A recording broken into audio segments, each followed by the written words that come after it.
berikutnya, yaitu dibuka oleh Bapak Haji Faridin selaku pengelola hutan Bataan Sababwana. Untuk waktu dan persilakannya.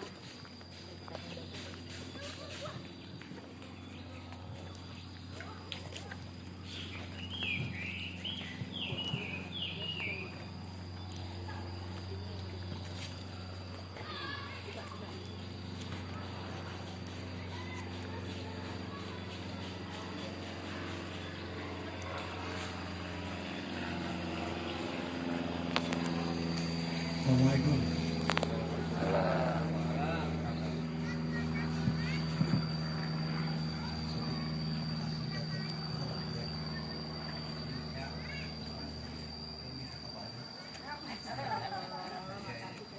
Sini saya semua kelompok daripada mengikut seminar ya tentang digital talking tentang kawasan dalam kota Kacangan Sababwana.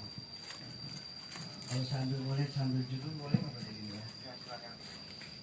Ini kan masyarakat ini ada jahe, ada kayu manis, ada rempah-rempah, banyak pengertian. Kita nggak belagu, nggak belaga ya, bukan belaga. Jadi ini gua ambil judul Bang Sadik dari budaya kita selamatin alam ini. Keren kan? Ya, keren banget tuh deh. Bukan norak tapi gua keren. Iya, kenapa begitu? Ya, di depan saya ini ada ini secang ya, ini serai, ini jahe, ini apa firman. Ini namanya rempah-rempah. Ya. Seperti halnya beberapa bulan yang lalu saya berkeliling ke daerah Jawa Barat, ya, Pegunungan Salak, Pegunungan Gede, hingga Bandung Barat, ya. Jangan sambil kata-katanya itu dia adalah peradaban Sungai jalur rempah di Tatar Sunda. Jadi ini cikal bakalnya berdiri satu peradaban bangsa. Kenapa saya bicara begitu? Kemarin di antara beberapa kementerian saya bicara, bahkan di mana si Nenek Bu Megawati, ya. Ini adalah satu nilai sejarah yang hingga berdirinya tentang bangsa ini, peradabannya rempah-rempah. Jadi judulnya Peradaban Sungai Jalur Rempah di Tatar Sunda. Hal itu kalau ingat kemudian berapa ratus tahun yang lalu, ya saya bukan mau mengatakan ini zaman uka-uka ya. Jadi dari rempah-rempah ini berdirinya tentang negara ini. Betul nih. Abad ke-1, 4, ke-8 Tarumanegara itu Pegunungan Salak, Pegunungan Gede, Pegunungan Pangrango, 13 aliran sungai itu dibuat sebagai jalur rempah-rempah. Ya. Terbentuklah Kali Ciliwung. Ciliwung itu artinya artinya air, Bang Haji. Ciliwung itu sadar, tahu diri, Maluati, Eling, Ciliwung. Ini bukan ngomong perdukunan, wajib nih, gue ngomong bener nih. Ya, Pesanggerahan, tempat ngumpul. Cisadane, mata air kehidupan. Ya. Terus kemudian Citarum, nama yang menggelegar, nama yang membahana. Itulah bagian satu nilai peradaban bangsa hingga sekarang adanya republik ini. Ya, rempah-rempah. Jadi orang Eropa datang dari Portugal, Eropa, dari Belanda semua datang ke Asia itu mencari ini. Segenggam ini lebih mahal daripada emas dulunya. Ada kopi, ada jahe, ada apa. Itulah peradaban satu bangsa historis dan berdirinya bangsa ini dari rempah-rempah.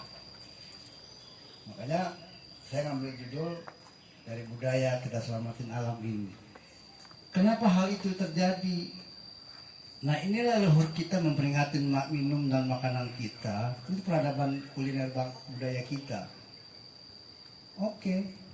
Kalau warga negara bisa dari orang punya KTP, orang bangsa ini, dari negara ini, bisa jadi warga negara Indonesia. Tapi bangsa agak beda. Ini peradaban suatu bangsa berdirinya Indonesia ini dari rempah-rempah. Jadinya saya ambil contoh blendingnya dari budaya kita selamatkan alam ini, peradaban sungai jalur rempah di Tatar Sunda. Ini mengingatkan kembali kepada siapa anak-anak muda ingat tentang bangsanya, tentang siapa dia. Ya, ini kalau Bapak ngomong ini bukan ngomong dukun ya, mengingatin kembali siapa kita ini. Makanya gue tampang gue begini, gue norak tapi gue keren. Gitu aja. Hal ini menjadi bagian yang saya peringatin lagi, ini gak boleh hilang Pak Deddy. Nah, ini gak boleh hilang. Ini mau ora, tapi ini bagian satu peradaban bangsa tentang kuliner. Ah, sini itu mangut-mangut aja, kopinya pengen dibeli dia. Ini yang saya perlu ingatkan kembali, makanya saya setuju banget Pak Imam bahwa ini hal ini bukan hal yang kecil di acara ini. Ini mewakili sesuatu tentang siapa bangsanya, peradabannya. Inilah Indonesia tentang rempah-rempah. Ya. Jadi orang-orang tua kita dulu bagaimana menciptakan suatu generasi kemudian ya tentang rempah-rempah dibikin 13 aliran sungai hingga sekarang berdirilah negara ini Republik Indonesia. Judulnya Peradaban Sungai Jalur Rempah di Tatar Sunda. Ini ngomong sepanjang dikit Pak, udah ya? Udah ya? Ya. Jadi kalau dilihat di sini B ya, sebenarnya bisa nggak sih B kalau bir kotok ini disejajarkan dengan sake, minuman khas Jepang.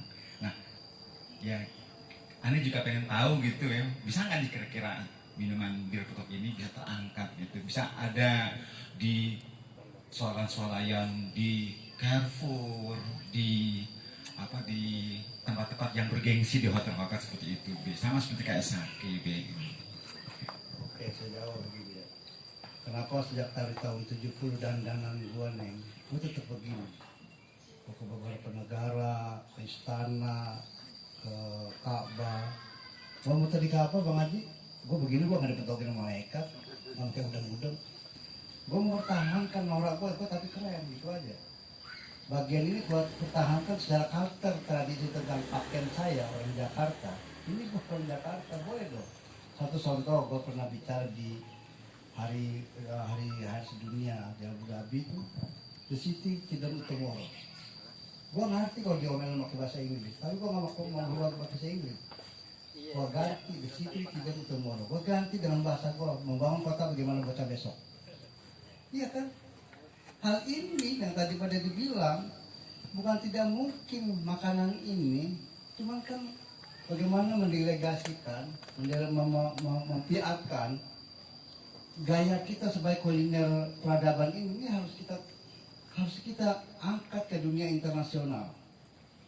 Kayak kata Pak Deddy, kenapa kita nggak bisa ke seperti sake dan minuman-minuman lain? Baru tadi malam saya bicara dengan delegasi dari Shanghai, dari Tiongkok ya. Yang paling pedih adalah kita ekspor manggis. Manggis kita ditukar. Itunya boknya diganti harus bok di Thailand.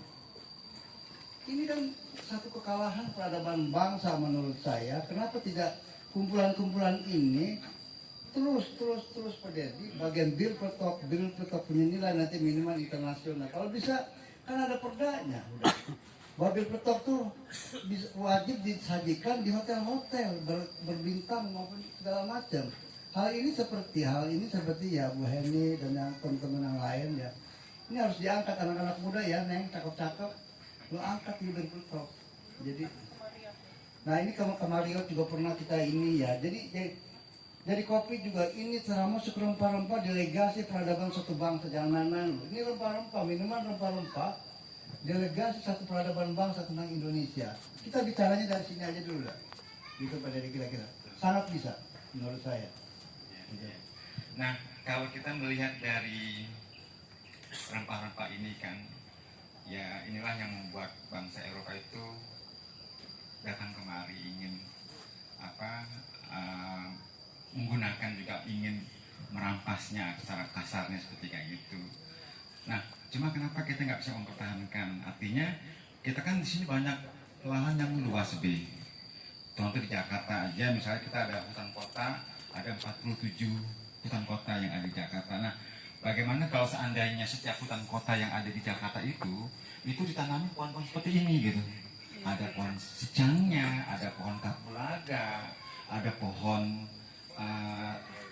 kayu manisnya, cengkehnya dan sebagainya. Itu kan juga menambah untuk para masyarakat atau petani-petani kita untuk mengembangkan itu semuanya, Be. Nah, itu bagaimana caranya memotivasi generasi muda agar mereka tuh cinta dengan minuman ini atau dengan tumbuhan seperti itu, Be. Nah, bagaimana kiat-kiatnya, Be? Ini ya, saya bukan diplomasi secara politis, saya bukan orang politik. Gue bukan orang teknik politik, tapi boleh dong gue nguasain politik. Jadi gini, kenapa kalau malam Rebo, Kemis, gue dongeng tentang sanggrahan. Sanggrahan itu ini ada kedoya, ini ada namanya Gelaga Putih, ini namanya ada Blok Sembung, Ciliwung begitu juga. Ciliwung itu artinya begini. Jadi hal itu menjadi bagian